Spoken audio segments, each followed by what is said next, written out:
coordinator here at Cuesta College. Thanks all for coming out tonight. This is Dessicino. He's the artist of the night, so let's give him a round of applause. Thank you.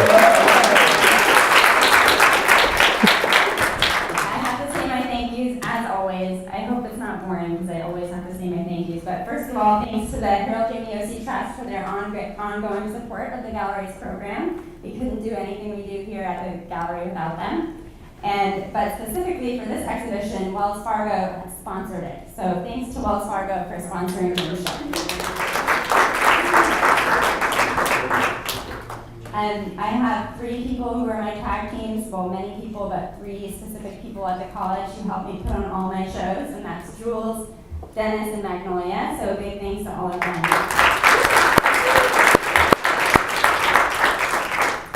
I've known Jim for a long time, almost 8 years, in a lot of different contexts. Initially as a colleague, and then as a friend, and now in this new strange curator-artist relationship.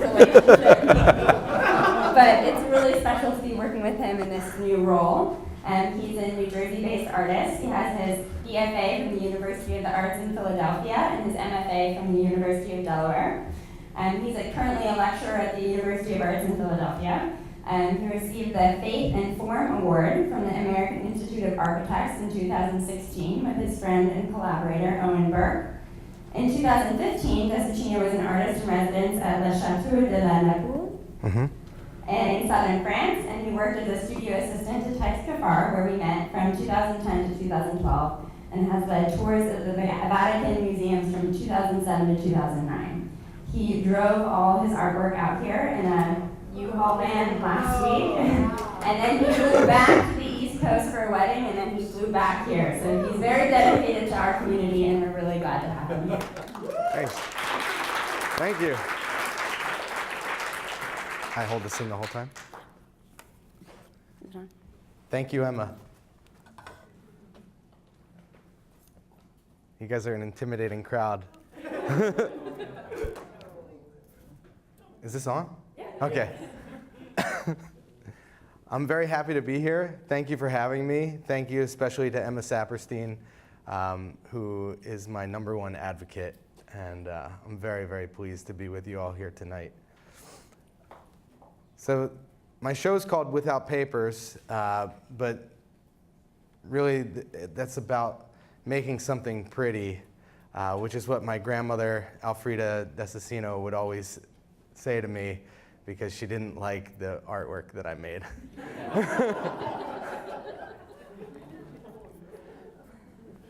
We had a really great relationship despite that. She got pulled out of school when she was in 8th grade to become the caretaker for the rest of her siblings. Her mother died when she was 14. And she became an artist in her own right, a watercolorist, pretty accomplished, at the age of 80, and passed away at 90. She left me her house about 14 months ago, and that's the way that I was able to create this show in a concentrated period of time. So she's really helped me out a whole bunch. So this, the show and the talk are going to be dedicated to her. Okay. This painting, sculptural painting, is called Burn the Fleet. In ancient Greece, if you were going to war and you thought that you had any chance of losing, you would burn your ships when you got to shore. That way you had no chance of returning home except through victory. And I feel like that's what happened to a lot of Italian Americans when they came to the United States at the end of the 19th and the beginning of the 20th century. All of my family came from Italy during that time. These 3 ships represent the paternal side of my family coming over all from the Adriatic coast, all from South Italy, from Abruzzo, Molise, which at the time were one place, and then Catania in Sicily. So they start the first ship, which carried my paternal great-grandfather in 1903, then my paternal maternal great-grandfather in 1913, and then his wife in 1914. So all just narrowly escaping the First World War.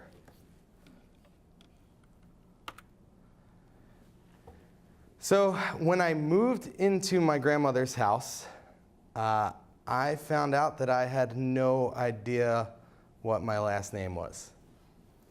My whole life, I grew up pronouncing it Dessicino with a soft C until I started learning Italian at the age of 20 and learned that it should be Dessicino with the cheese sound.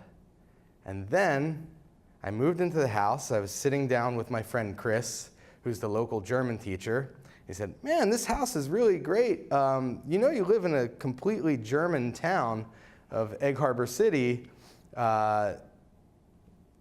Do you ever know like why your Italian family moved to this German town?" I said, "No, I can't. I do research and I look up this last name and it just doesn't exist. There's 15 of us here in the United States, but nobody else anywhere in the world with this last name." Well, he's like, "Well, did you ever think your family probably was illiterate and they moved here to this German place and the Germans weren't super kind to the Italians and the English weren't super kind to the Germans? Do you think that maybe they changed the name because the T sound in German and the D sound in Italian would get mixed up?" So I never thought about that. So we just went on the Liberty Ellis Foundation website, which is the Ellis Island website, if anybody's interested in looking up their family history. And I typed in my last name with a T, and nothing came up. But then I typed it in with an I at the end, making it the plural version of the last name. And I found all of my family history. So this painting, which is called, oh God, what's it called? It's called "No Matter How You Spell It, You'll Always Be a Dessicino." Okay. That's what my family was known by from like 1903 up until my dad had to fight his way to get it mispronounced to Dessicino up until like the 1960s. So that's every spelling that I could find from 1903 on of my family's mistaken identity. So I didn't know any other way but through words to describe that, and it's the first painting I ever made with words. In 2004, I was a sophomore at the University of the Arts. I didn't think I was going to go to art school. And there's students in this audience, right? Okay. So I didn't want to go to college. I wanted to be a fireman. That was my backup plan. I really wanted to be in a punk rock band. I still want to be in a punk rock band, but that wasn't working out, and I knew that the Talking Heads had gone to RISD, and I was like, okay, if I have any shot of finding people to be in a band with, I'm going to go to art school. And my art teacher in high school, Joe Duffy, was a Vietnam vet, and the second Iraq War had just started, and he said, I don't want you to go to war. I'm going to start taking you to portfolio days. This is like 2002. And he brought me to the University of the Arts in Philadelphia, where he had gone when it was Philadelphia College of Art, and he got pulled out of to go fight in Vietnam. And he changed my life. He brought me to my first museum, and I wanted to be an illustrator like him, and if I couldn't be in a band. So he brought me to UArts, and then within a year, all my favorite teachers at University of the Arts, even those who taught in the illustration department, they were all sculptors, and they all really liked figure sculpture. So they start showing me these things, and my mind was blown. I'd been to one museum, and that was the Visionary Arts Museum in Baltimore. So it was like a folk art museum to begin with, and the show that we saw was about people who were on hallucinogenic drugs. So I I didn't know what I was getting into. So I went, yeah, it was really good stuff. I mean, Alex Gray was there. It was really good. But so I went there, and then I kind of fell in love with the idea of ancient Greek and Roman sculpture, and also the Impressionist sculptor Medardo Rosso. And I attempted to make a wax-coated Medardo Rosso self-portrait copy in 2004. It was the first self-portrait I ever made. It was also the first finished sculpture that I ever made, and I totally botched it. There was supposed to be wax covering this head, and I just screwed it up so bad. I spent a lot of money making a bad mold. I'm telling you this for the students, so don't get discouraged. It's just the learning curve for making sculpture is really, really hard. And I brought that piece back to my grandmother's house because she had space, and I moved like, you know, I'm 32 now. I've moved 31 times in 32 years. I just didn't have a home base. So I brought that to her house where it sat until I inherited the house.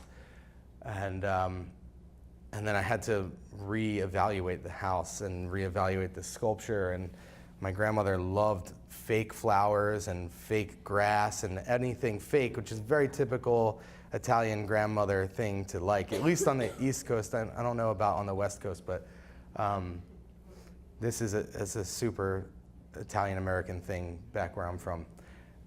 So in homage to her, I started to make something pretty and decorate this sculpture with her fake flowers. And this piece is called Self-Portrait as a Lawn Ornament.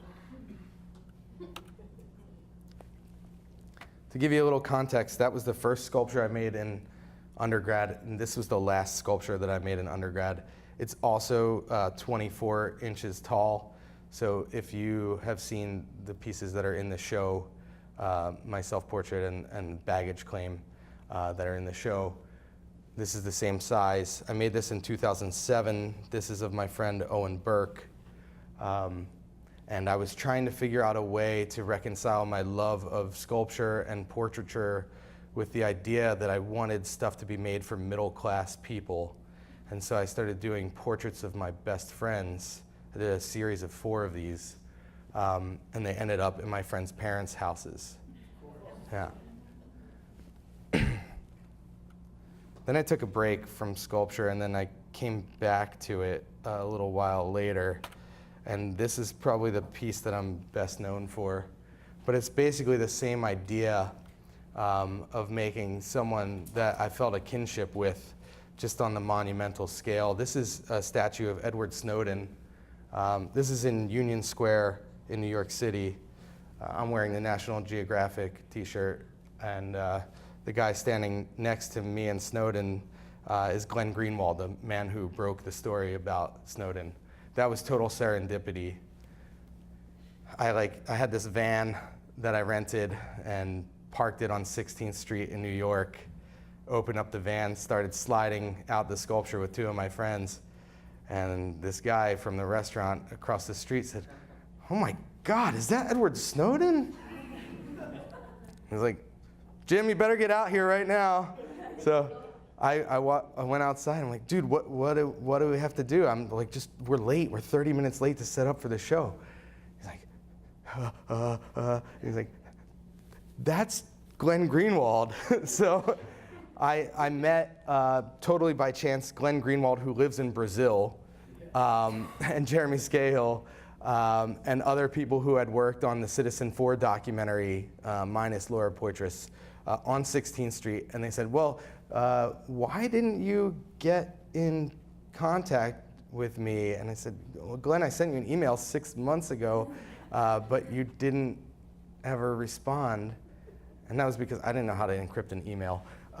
But he said, you know, something, I don't think I'm allowed to curse here, but he said something to the tune of, "Yeah, but I'm blank," like that. So he came over and so kindly took photographs with the statue, and then he put it on this thing called Twitter that I had no idea what that was. And then like 10 minutes later, I was descended upon by every journalist in New York City. and that's why I have a career.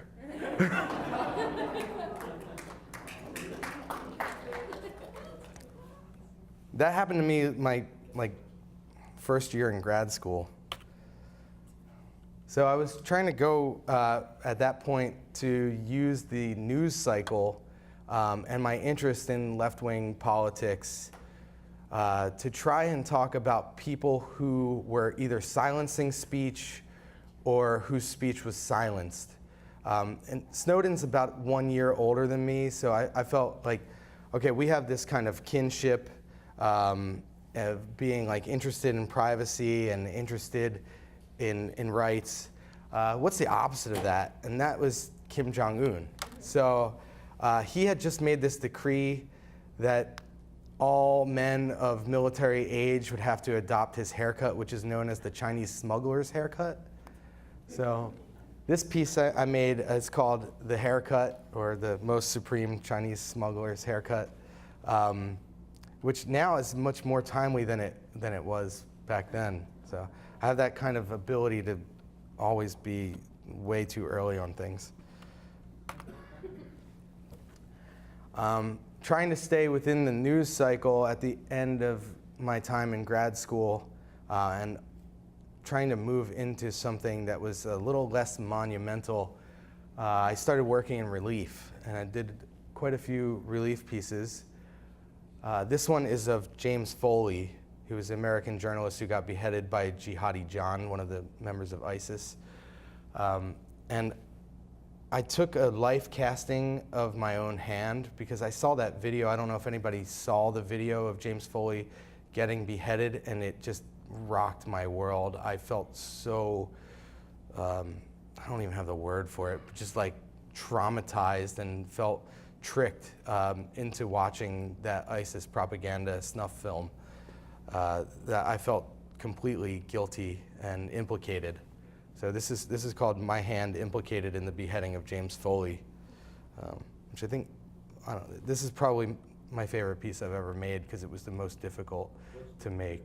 Excuse me? What's the material? That's a hydrocal, and it's filled with fiberglass as a reinforcement, and then the hand is just a straight hydrocal. And it's a graphite surface, graphite powder. I got a fellowship while I was at the University of Delaware to go and study ultra right-wing monuments that were being placed in Skopje, former Yugoslav Republic of Macedonia. And I got really heavily involved for a little bit of time in the new Macedonian question, which is about Macedonian statehood, and also their weird relationship to Alexander the Great and the Orthodox faith. So I made this icon of Alexander the Great, who's got St. Mark's body, and instead of the head of a lion, it's the head of a pig. Because when the Christians from Venice in 828 went to Alexandria to take Mark's body from the Muslims who were controlling Alexandria, they hid his body underneath a pile of pigs. And this is actually, it's documented in the Church of San Marco in Venice, and in a huge mosaic behind the altar. I wanted to make a version that acknowledged the idea that the body was actually probably Alexander the Great's and not Mark's, because there was a decree from the church. Emperor Theodosius I closed all pagan temples, and a year later a lot of them reopened up as shrines to Christian saints. So the historical record loses Alexander the Great. I think it's AD 390 something. I'm going to get it wrong. But the next year is the first reference to the tomb of Mark. This one's called Habemus Duo Papas, which is the current and former pope, who are both, you have Benedict XVI on the left-hand side and our current Pope Francis on the right, in a pose from Raphael's School of Athens. Then they're playing, Plato and Aristotle. I was making that at the time of the papal visit in Philadelphia. So that's why that got made. And then I started coming back to local politics because we had where I come from in Atlantic City, it's a really small town of 35,000 people. The greater metropolitan area is 235,000 people. And we get like 20-something million visitors a year, which is more than the Vatican, the Louvre, and the Smithsonian combined, right?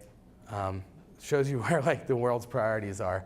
But Chris Christie and his cronies had a plan to kind of destroy the economy in Atlantic City, open up gambling to North Jersey and surrounding states, and all that stuff happened right after the 2008 financial crisis. I probably don't have to explain to you guys how bad Chris Christie is. So I was making these pieces for a show at a residency that I did in Philadelphia at the Philadelphia Sculpture Gym.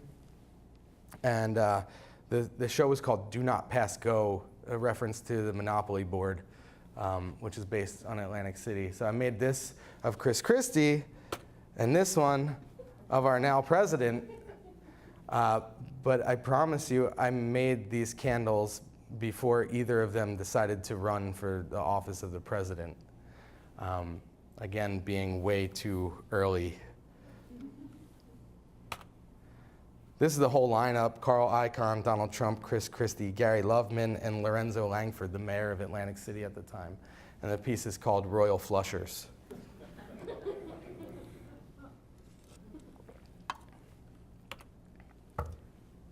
This is where the idea of me was conceived. This is Caesar's Atlantic City. Both my parents, who are Italian-American, met here when they were working there as dealers of Baccarat. It was back like before political correctness, and they said, don't get it wrong, you're not in the Baccarat pit because you're good at dealing, you're here because of how you look. So I grew up in a town very shallow town, filled with facade, that was trying to be this town, which is Rome, Vatican City, St. Peter's Basilica. That's where I worked for 2.5 years, from 2007 until the end of 2009, right into 2010. I led tours of the Vatican there as what they called a guida abusiva, which is an unlicensed guide. Am I running out of time? Turn the lights down. Okay. Got a request. Okay. Well, now I can't see everybody. That's the whole idea. Thanks. I got so fortunate because one of the women that I worked with at the tour company, her grandfather was ambassador to the Vatican for life. And so we had some special privileges through that company to be given, just a few of us, based on our backgrounds. Like I had been an altar boy for 2 years, and I had a degree in sculpture and took some art history classes. I got a special, card. It was a huge card. The painting is 3 feet by 4 feet, but the card felt like it was 3 feet by 4 feet when I had to carry it around. From the Fabbrica di San Pietro in Vaticano, from the Cardinal Angelo Camastri, who was in charge of St. Peter's Basilica. And that let me lead tours in St. Peter's after some really idiotic tour guide said out loud in front of like Vatican officials that the Virgin Mary gave birth to the child of a Roman soldier, and that was Jesus Christ. And so that kind of like shut down tour guiding for everybody. And then we had to pay an exorbitant amount of money to get this license, which they took away from me when I stopped working for them. But I scanned it, and then 7 years later, now I made it into a painting. I love water, mainly, I guess, because I grew up next to the ocean. My grandmother hated water. She drank Crystal Light every day. She still lived to be 90. I don't understand how that happened. But in 1973, she went to the Vatican and drank from this fountain, or at least it seems like maybe she might have drank from this fountain, where I began all of my tours, where I would wax poetic about how Rome gets more water in the first century AD than New York City gets today, which is still true. Kind of fascinating that a city of 1 million people gets more than a city of 7 million people. And that's me, leading a tour at the same fountain in 2008, holding a water bottle with a microphone, not too dissimilar from the one that's strapped to me right now. And that is me again in front of the barn at my grandmother's house with the Mozzarella basin, which was made in the town that my grandmother was born in Hamilton, New Jersey, with the statue of myself holding a water bottle, trying to be cool, giving a tour of the Vatican.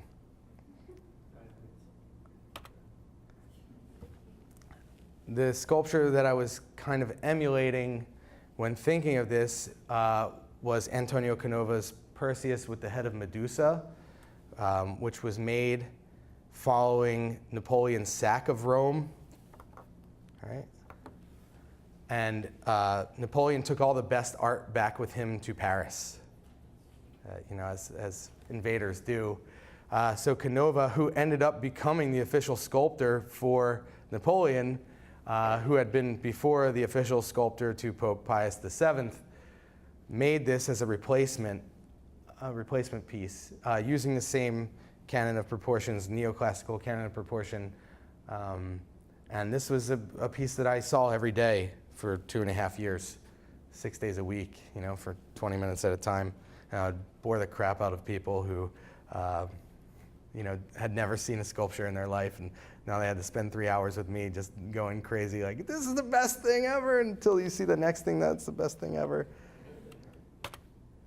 So I thought, I'm gonna do a piece about that and talk about like weird connections or not connections to the mafia and all that stuff. And my great-grandfather, my grandmother's dad, that's Antonio Privatera, the man in the suit.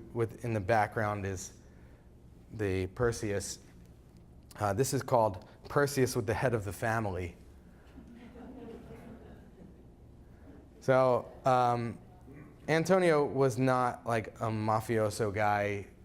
He was a contadino. He was a peasant, and got so fortunate to come to the United States and open up a small family farm. They grew peaches, and but then he had 6 children, and then he went back after his first wife died, and after the Second World War, he went back, and he would go back and forth a lot. And I guess my grandmother felt like he had abandoned her, so she didn't want me to go back to Italy. And she never talked about this kind of stuff. I didn't know anything about the guy at all, except that my grandmother said he was mean, until she passed away, and I found 50 different letters addressed to him from 1946 to 1948 in the house. So this is a piece of trying to like cut off the head of the Gorgon, trying to figure out my past and trying to exorcise some demons in a mythological way, because I'm never going to know the real truth, the whole story. This is, if that last piece was kind of like the mythology of my family's experience coming to the United States, then this is the reality of me as an illegal immigrant with an incredible amount of privilege, working inside the Vatican, as opposed to the lesser fortunate immigrants who came from Africa and had to work outside of the Vatican. So in front of almost any historical site in Rome, you will see guys like this who are holding counterfeit handbags and different articles of the great Italian designers. And at any moment, they will have to gather up all of their inventory and flee at speeds like Olympic runners, because the IRS in Italy, they're called the Guardia di Finanza, they carry guns, and they're out on the street in uniform. And these poor guys who sleep like 9 and 10 to a bedroom on mats on the floor weren't nearly as lucky as I was to, be the expat American living illegally in Rome. So I thought I wanted to do a piece that would honor their experience, which is the true illegal immigrant experience, rather than my own. Especially because right now, world migration is at such a peak, and it's so dangerous for all these people who have been displaced from their homes. I can't even imagine that. I emigrated by choice. So here's some of them working in the Piazza Navona. You have the beautiful Bernini fountain behind them and the Border Meeting Church. And these guys who worked incredibly long hours every single day, risking their lives to get to Italy. They get to see all this beautiful stuff, but they don't get to be a part of it. So I wanted to make that, pretty clear, the comment on that. This piece is called Borse di Studio. It's a companion piece to Perseus with the Head of the Family, charcoal and toned paper. And this guy who, he's standing with a Michelangelo slave piece. People always they love Michelangelo's slaves because it's this non finito style, and you can feel the energy of them being trapped in the stone and trying to get out.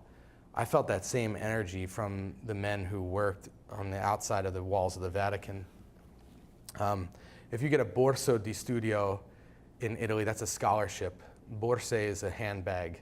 There are lots of handbags, plural for handbags. So this is their scholarship. I don't know. It's hard for me to describe, but just being there and understanding how lucky I was in my illegal immigrant experience. I don't have words for it. So that got me thinking, and what started the idea for this show, when I first started talking to Emma about it, even before she worked at Cuesta, were images that I saw of people washing up dead on the shores of Sicily. And I wanted to do a show about that. But this is actually people from Pompeii when Vesuvius erupted in 79 AD, and they were frozen in time, and then their bodies filled with plaster in the late 19th century. The ash removed away, and these plaster bodies in ash left. This is the reality of what's happening in Sicily every day now. People washing up dead by the dozens from, bad boats and bad governments. And this piece is called Between the End and Where We Lie. I used my friend James, who had fought in the Second Iraq War, who didn't get as lucky as me to leave the U.S. during the Second Iraq War, maybe because he was black, maybe because his family situation wasn't as good as mine. We went down to the beach together where he's a lifeguard and dug holes in the sand, and we placed both our bodies in the sand and made these castings together, one of me and one of him. They're both in the gallery. And originally brought this air mattress down because the air mattress was you put a moving blanket down and then the air mattress and then put the casting on top so we could slide it up the beach. like the ancient Egyptians would do with the stone or something. But when we put it down on that orange, this image just popped up in my head. I'm like, I've seen this before. That's got to stay. So it leaves him between the end and where we lie, like on a bed or maybe on a raft, maybe dead, maybe stuck in a nightmare, which is the true immigrant, migrant experience of today, not like mine. And so with that, I'm going to open it up to questions. If you have a question, say it really loudly. Okay, I can give the.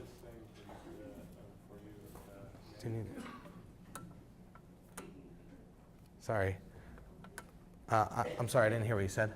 What was the hardest thing for you to make? In the show or in my life? Both. In the show, the most difficult thing was figuring out how to make the fountain. I made the hole a little bit small for the rubber tube that runs up through the leg, and I had to cast the piece 7 times before I got it right. So I worked 7 15-hour days in a row to get one casting. And I cost myself like $2,000 to do it. But in my life, making the piece of James Foley was by far the hardest because I had to stare at the image of him getting beheaded for about a month, 8 hours a day. Any other questions? Yes? The Christie one had a reddish color. What's the material? It's wax, and I used red wax because he's a member of the Republican Party. Yeah. Yes, Robbie? So when you made the naked portrait of yourself holding the water bottle and put it in front of your grandma's house, did that qualify as making something pretty for her? I certainly hope so. I think she'd be very happy. I hope so, yeah. What are your future plans? My future plans now are to, how far in the future? 2018. 2018, I'm going to take this show to a university in New Jersey, and I'm going to go meet my family in Sicily. Yeah. Do you like to honor your family every time you go do a painting or a sculpture? No, this is a completely new thing for me. I worked making, at first, portraits of friends. I've even made a statue of Emma once, but she doesn't like it, so it didn't. And I started out making portraits of friends, and then worked into the news cycle when I ran out of friends. And now I started working with family because they don't have a choice. Yes? So when you're lecturing now to students, young students that are just coming up in our world, what are you feeling? What kind of vibe are you getting about this next generation and the art? What kind of questions do they ask you? And, what's your feeling about this next generation of artists? Is this still recording? I don't know if I want to tell the truth. I teach sculpture, but everybody that I teach sculpture to wants to be a performance artist. And sculpture is just the most expanded medium, and they don't know what to do with the performance artist people yet. They haven't made a performance art major, so they get stuck with me. So who goes and studies with you in the barn? Performance artist. Yeah. Some of them are quite good, and some of them are really good modelers in clay as well. They just don't, they're not interested in it because, I don't know, the internet has changed everybody. And I think the culture of living through the screen has really changed the way people feel about the physical world. The sculpture doesn't make a good YouTube video. Absolutely not.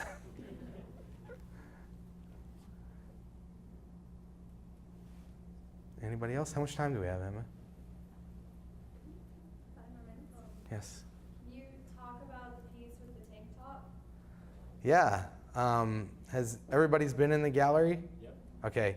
The piece with the tank top, where back home we call it a wife beater,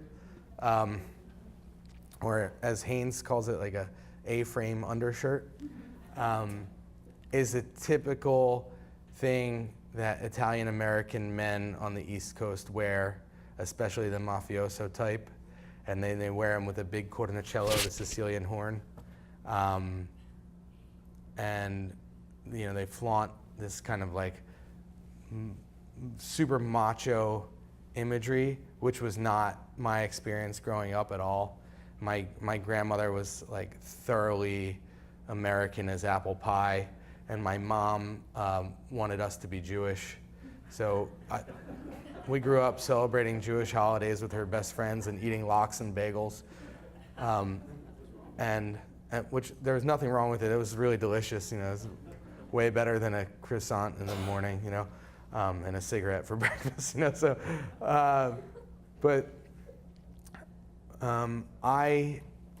I went to middle school with a kid whose uncle was in the mafia, and he was, one day that guy just like wasn't at birthday parties anymore, and then he was on the news. And that was really scary. And everybody I saw growing up who was like proud of being Italian, one, they couldn't speak Italian. They pronounced all the words super incorrectly. They cut off all the vowels at the end of everything. They ate chicken parm all the time. I've never had chicken parm. I have no idea what it tastes like. And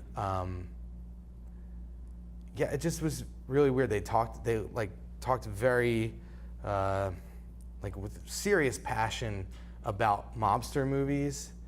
And I was into skateboarding and punk rock, and I think I couldn't care less about Italy. I only started to like Italy because I started to like sculpture. And so I knew nothing about that place. That was like I wanted to like go, if I was gonna visit somewhere, I would visit Japan or Sweden, or California, but I didn't know anything about it. By the time I was a sophomore in college, that was different. But so that piece is about, it's called Stripped Bare and Hung Out to Dry, and it's about deconstructing the myth of the Italian man and about deconstructing that macho mafioso culture. So I removed the capitals and the paint from the columns, and then was a very typical thing Italian families will do is hang their, and like immigrant families in general, hang their clothes out to dry because dryers, ruin your clothes. And I just wanted to deconstruct that whole thing, but also like realize that I'm 100% part of that culture. I'm not Italian at all. I'm so American. But I'm interested in this thing that I'm not, and I needed to address that, fake grass and all.